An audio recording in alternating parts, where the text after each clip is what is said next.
Hey guys, welcome to another Photoshop tutorial. This is Andre from PSDbox.com, and I have a new tutorial where I want to show you how to make some dramatic hard light effects in Photoshop.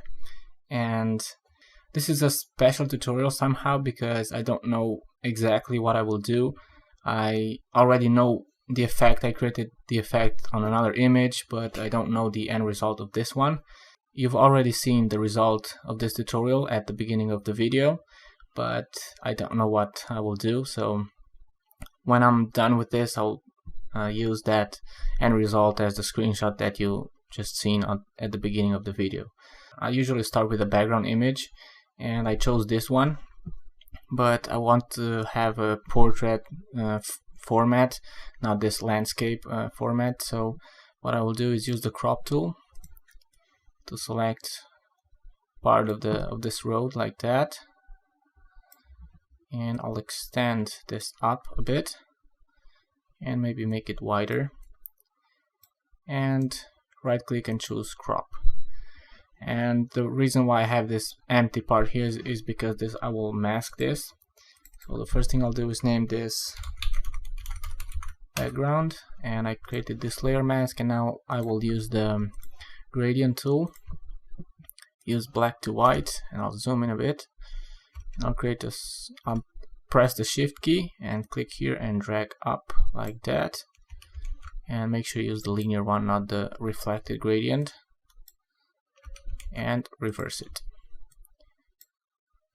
Okay, now I have the sky is gone, and I will open a new sky image. I have a folder with sky stock images, and I will open this stock image, which I already used on another tutorial, but I like how it looks. So select all, copy, and paste it here. And by the way, if you have Photoshop Elements, you will be able to follow this tutorial in Photoshop Elements as well. And if you have any problems or have any questions, just ask me. But I think all the methods that I will use can be followed in Adobe Elements. So I have the sky there, and well, this, as you can see, they don't really match. The first thing I want to do is refine the layer mask a bit, make it smoother.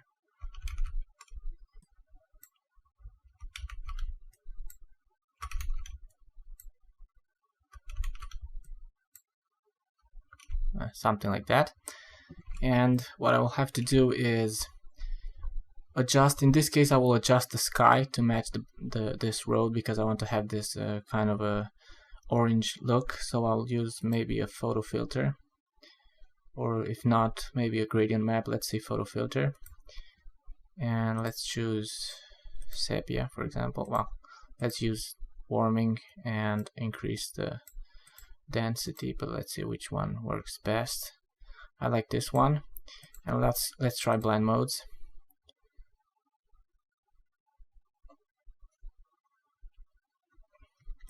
Well, let's leave this on normal and maybe try a gradient map.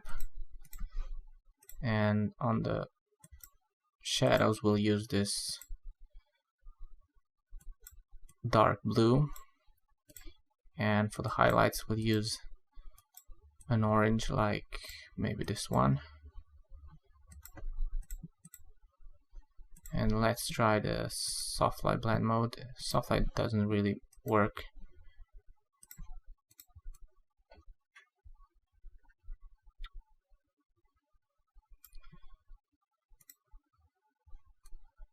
I think I'll stick with the photo filter only. So just use the photo filter, and I use the warming filter 81, and I set the density to 36. Let's see if preserve luminosity, well, uncheck preserve luminosity, it works best. So the next thing I want to do is add a gradient map to affect the entire image. Well, actually, let's desaturate this a bit. So use hue saturation and reduce saturation to minus 35. That looks nice. And now add a photo filter, but in this case it will affect the entire image. So photo filter, where are you? Right here. And let's leave this one and change to linear light. and decrease the opacity way down like that. But I don't like this color. Let's see some of the presets here. Well, I don't like let me use my own color. And I kind of like this one. And if you want more effect, just increase the density.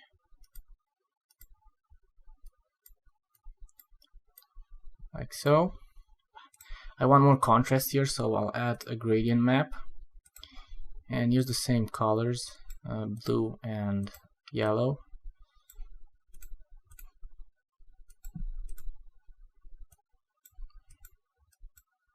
Something like that, more orangey. So click OK, and let's set this to multiply and reduce the opacity. Let's try putting the photo filter on top of it, and maybe increase the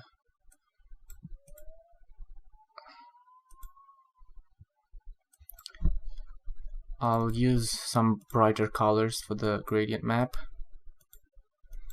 because we're using the multiply blend mode, and that makes the whole image darker. So if the image is too dark, use brighter colors or lower the opacity.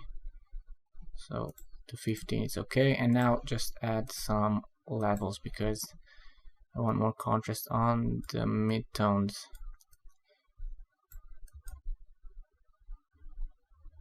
.9 and increase the highlights. Not too much though. Okay, so now I have a bit more lights, more highlights here. Too much actually. Let's see this to 0.95 and increase the shadows a bit. Okay, so that's our background. So we went from this to this. So now let's go ahead and add the model. This is a model that I used on another tutorial, and I will also show you that that masking technique that I talked about. So I have on a separate layer the model extracted from the background, and I will also use the original one because I want to use these original shadows. I will move these two layers on the other canvas. So I'll select both layers, press shift, use the move tool, and let go here. And the reason why I moved them at the same time is because I want to have the extracted version of the model exactly on top of the original. So because I need that in order to keep the shadows in place. And the first thing I'll do is make them smaller, like that. I want to make sure that the shadows here reach the edge here on the canvas. And I'll deactivate the extracted model. Let me rename this, and this will be our shadow map. And I'll deactivate this layer, and what I will do is turn this into black and white. So use hue saturation, reduce saturation to 0, and I'll press Ctrl I to invert the image, because I'm repeating the same process as I did when I made the contrast masking tutorial, because I want to have these shadows white and the background black. So now I'll use levels to increase the shadows like that, and also the midtones. And now you can see that I have these shadows white and the background it's almost black. And let's see, maybe I can use curves, or you can still use levels again. Make those shadows a bit brighter and click OK. And now I'll press Ctrl I to invert the image again. So as you can see, the whole background is almost white and the shadows are dark. And now what I will do is change the blend mode of this to multiply. And now you can see that I have the shadows here, and I'll reactivate this layer and boom, I have the shadows here. You can see the original shadows are now on this on the canvas, and you don't see the rest of the image, only the shadows. And if you want to adjust that, use levels again, and just play with the midtones or the shadows slider, and you can adjust how the shadows look. So what I will do next is link this layer so that if I move one of them, both move at the same time. But one problem that I see here is you can see this hard edge there. Let me deactivate that so you can see it. So I'll create a layer mask and use a soft brush to get rid of that shadow there. I'll increase the brush opacity. Okay, and once I have the model here, what I want to do is work a bit on the adjustments layers that I already have to adjust the tone of the road here, because I don't really like how it looks. And this is the problem here, the photo filter too. It's too dark. So I like the color, but I don't like the contrast. So let's lower the opacity to about 15. And now it looks a lot better. And maybe desaturate even more. Let's see, to minus 50. Okay, that looks a lot better. The next thing that I want to do is reduce the opacity on the model as well. So I'll use a hue saturation as clipping mask and reduce the opacity to minus 35, something like that. And another problem that I see here on top from this shadow layer, so I'll mask that using the brush tool.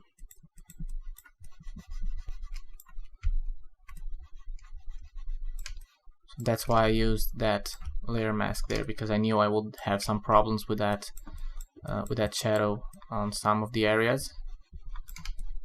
So if I deactivate this layer, you can see all the areas that I don't need, so I can mask those. The only part that I'm interested in is the shadows here, so only keep the parts that you need. So now that I have the model there, I can start making that hard light effect that I want, and I will use the most important tool here is the dodge and burn. So I'll create my dodge and burn layer. I have a tutorial on how I created that action. What you do is create a new layer, fill it with 50% gray, and change the blend mode to overlay. If you want to see that tutorial, just go to my website or to my channel and search dodge and burn, and you'll find the tutorial. And for the dodge and burn process, I will switch to my tablet because it's quicker, it's easier for me to do, and it's also easier for you to listen because you will not hear all those mouse clicks. But you can use the mouse. It's the same. You can achieve the same effect with the mouse, so don't worry about that. So I will start with the dodge tool, and an exposure of about 10% is okay. Make sure you have the range set to midtones, and start dodging the highlights. So just go over the highlights here on the muscles, on the legs, part here of the shoe, and let me zoom in. So this is a process that takes a bit of time. Actually, this is the most important part of this tutorial, because this will give you that hard light effect that you've seen, and also some of the filters that we will add later. But for now, just use dodge and burn.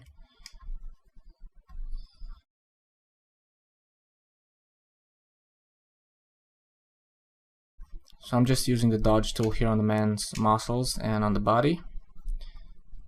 Let's add some of the highlights here on the head as well.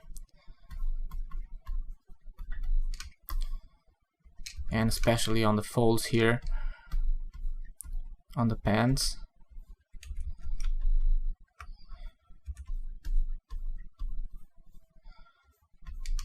It's better to use low exposures and just go several times like I'm doing now, than using a high exposure value and then just making a mistake and having to go back. If you make a really big mistake that you cannot fix, what you do in order to erase this is just use the brush tool and set the color to 50% gray and just paint over it, and you can see that the effect is gone. So let me dodge more here on the legs. I'll spend a few minutes here just dodging and burning, because as I said, this is the most important part of the process, and you'll get some quite interesting results.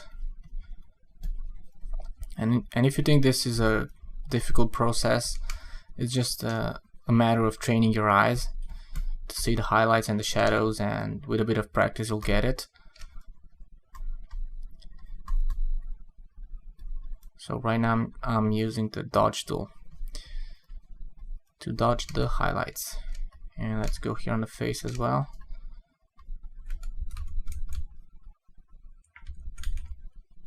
And notice how I continuously change the size of the brush depending on the areas that I want to brush.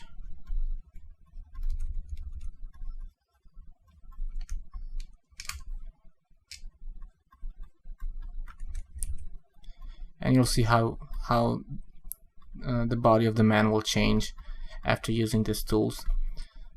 You'll see that in a second. Let's increase the exposure just a bit here on the pants because I need a stronger effect.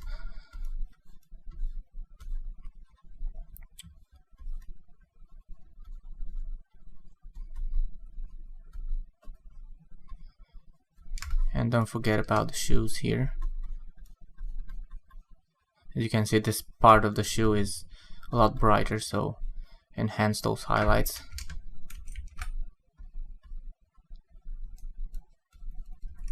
Also the fingers and this part of the hand. And let's go with the hat a bit more. And let's switch to the burn tool. Now the burn tool is a lot more sensitive, so to say. You have to use lower exposure values that with the dodge tool, because I don't know, for some reason this one is more extreme. So when you use the burn tool, use lower exposures.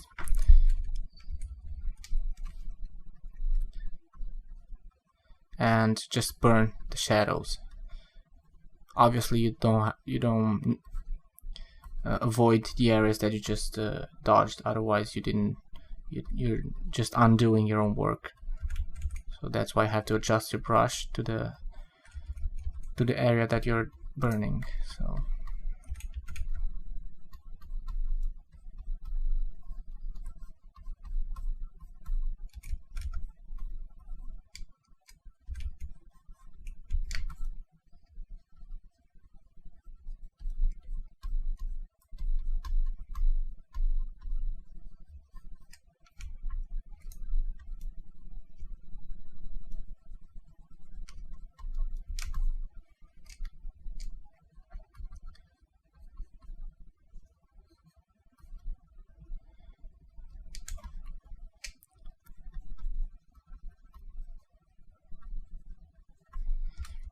obviously you can enhance the shadows if you burn the ground here, or you can add more highlights. Let me switch to the dodge tool and add some highlights here on the floor.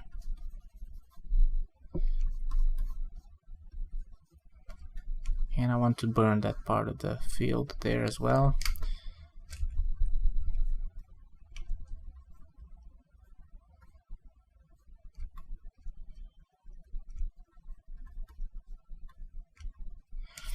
Okay, so that's my dodge and burn. Let's see a before and after. So before and after, let me zoom in a bit so you can see the change before and after. And if you want an even stronger effect, you can just duplicate this dodge and burn layer, and you can see that now the image is really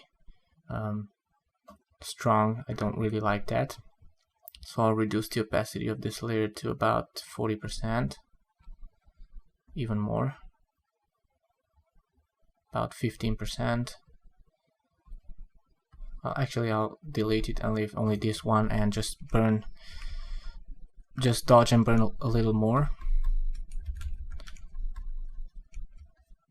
But you can duplicate the layer if you want to, and you'll get the same effect.